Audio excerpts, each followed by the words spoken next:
Brandon DeWilde died a painful and bizarre death after meeting Paul Newman. Brandon DeWilde was born Andre Brandon DeWilde on April 9, 1942 in Brooklyn, New York, and was a child of the theater. His parents, who were deeply immersed in the world of performing arts, provided a fertile environment for young Brandon to nurture his burgeoning talents. From a very early age, DeWilde exhibited a remarkable flair for acting, a trait that was encouraged and honed by his family. His initial exposure to the stage came through his mother's influence, who was involved in local theater productions. At just 7 years old, DeWilde made his Broadway debut in the play The Member of the Wedding. His performance was not merely a display of precocious talent, but a harbinger of a future star. His role as John Henry in this production, a poignant character caught between childhood and adolescence, showcased his extraordinary range and depth. His ability to convey complex emotions and his natural stage presence earned him critical acclaim and a dedicated following. The success of The Member of the Wedding was a turning point for DeWilde.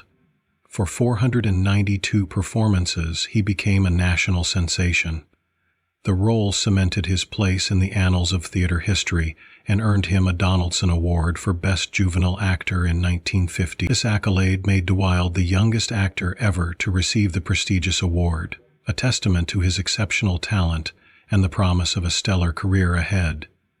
Following this success, DeWilde was cast in the film version of the play, which further amplified his fame. His portrayal in the film version was equally compelling, earning him a Golden Globe Award for Most Promising Newcomer in 1953. This success underscored his transition from stage to screen, marking him as one of Hollywood's rising stars. Brandon DeWilde's most iconic role came with the film Shane, 1953, where he played the role of Joey Starrett. The film, a classic Western directed by George Stevens, showcased DeWilde's extraordinary talents and established him as a prominent actor in the film industry. His portrayal of Joey, a young boy, was both heartfelt and intense. His performance was lauded for its authenticity and emotional depth, earning him a nomination for the Academy Award for Best Supporting Actor. The role of Joey Starrett was significant not only for DeWilde's career, but also for its impact on the genre. The film itself became a touchstone of Western cinema, and DeWilde's performance added a layer of emotional resonance that was pivotal to its success. His interaction with the film's protagonist, played by Alan Ladd, and his portrayal of a young boy's hero worship and inner conflict remain memorable to this day. In the late 1950s, DeWilde expanded his career into television, showcasing his versatility as an actor. He starred in the ABC sitcom Jamie, which aired from 1953 to 1954. The show, which centered around the life of a young boy and his adventures, capitalized on DeWilde's established screen personality and further solidified his status as a household name. Brandon DeWilde's prominence was such that he graced the cover of Life magazine on March 10, 1952, a rare honor for a young actor. The cover featured him in connection with his role in Mrs. McThing, another Broadway production that highlighted his acting prowess and contributed to his growing reputation. The cover of Life magazine was not only a testament to his success, but also a reflection of his widespread impact on popular culture during the early 1950s. DeWilde was married twice and had one son. His first marriage was to author Susan M. Ma, whom he wed in 1963. The couple had a son, Jesse, before divorcing in 1969. He married Janice Jarrow in April 1972, 3 months before his death. Brandon DeWilde's tragic death at a young age left many in Hollywood mourning the loss of a talented actor whose career held much promise. His life, however, was marked by the kind of controversies and rumors that often follow stars in the spotlight, especially in the closeted world of mid-century Hollywood. DeWilde, who found fame early in life with his unforgettable performance as the young Joey in Shane, 1953, became the subject of much speculation in later years. As he grew older, some in the industry began to question his sexuality, pointing to mannerisms and behaviors that they believed indicated he was gay. In the 1950s and 60s, such assumptions could quickly define an actor's public image, often overshadowing their professional accomplishment. It was known that he was gay. I mean, you couldn't tell it when he played that little boy in Shane, but after that you could just look at him, and regardless of how masculine they tried to make him act, he never pulled it off.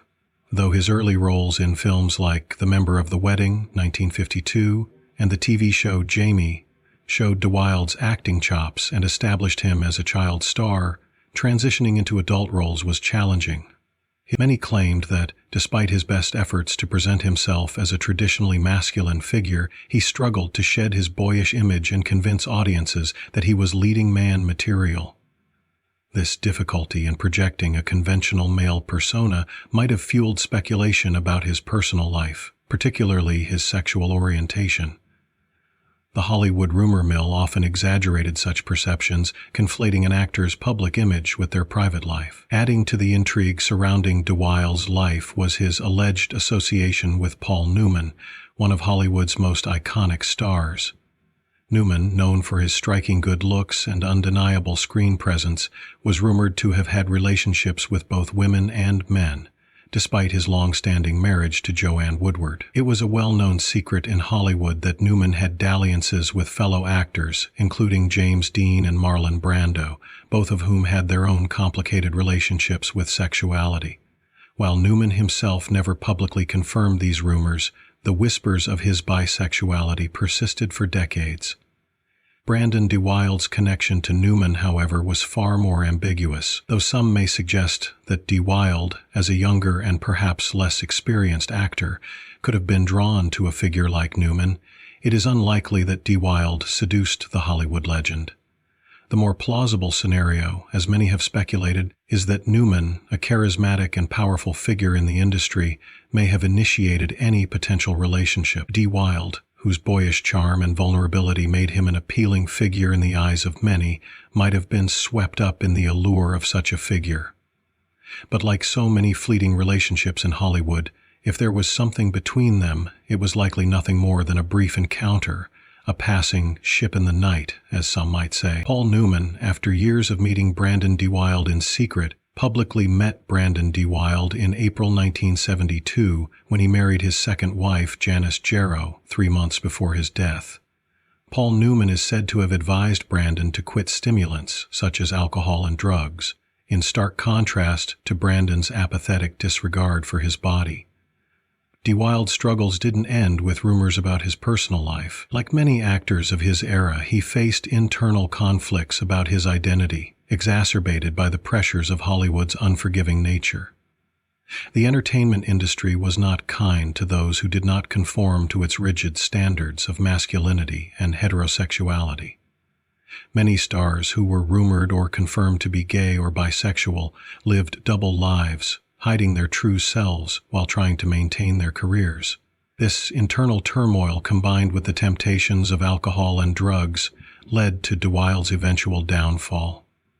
His premature death in 1972 at the age of 30 as a result of a car accident brought a tragic end to a life full of unfulfilled potential.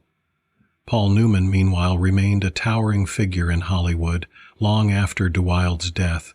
Despite his rumored bisexuality, Newman managed to maintain an image of stability and respectability, largely due to his marriage to Joanne Woodward. The couple's relationship, though seemingly strong on the surface, may have had its own complexities. Newman's rumored affairs with men like James Dean and Marlon Brando were never publicly addressed, and his bisexuality remained an open secret within Hollywood circles. Nonetheless, his public image remained untarnished, a testament to his charm and ability to navigate the intricate waters of fame. Brandon DeWilde's death, like that of many other stars who struggled with their identity in a time of rampant homophobia, remains a painful reminder of the toll that Hollywood could take on those who didn't fit its mold. DeWilde may have made more movies than James Dean, but his life was no less tragic. The pressures of fame, combined with the personal struggles he likely faced regarding his sexuality, contributed to a life cut short.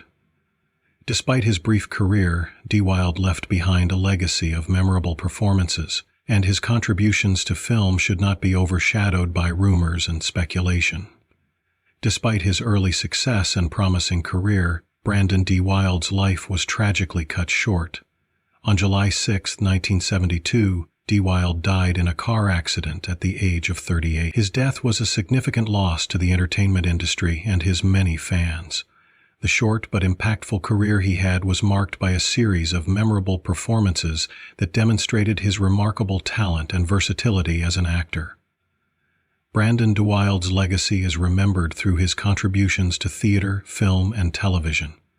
His performances remain celebrated for their emotional depth and authenticity, and he remains an iconic figure in American acting history. His early demise serves as a poignant reminder of the fleeting nature of fame and the enduring impact of talent.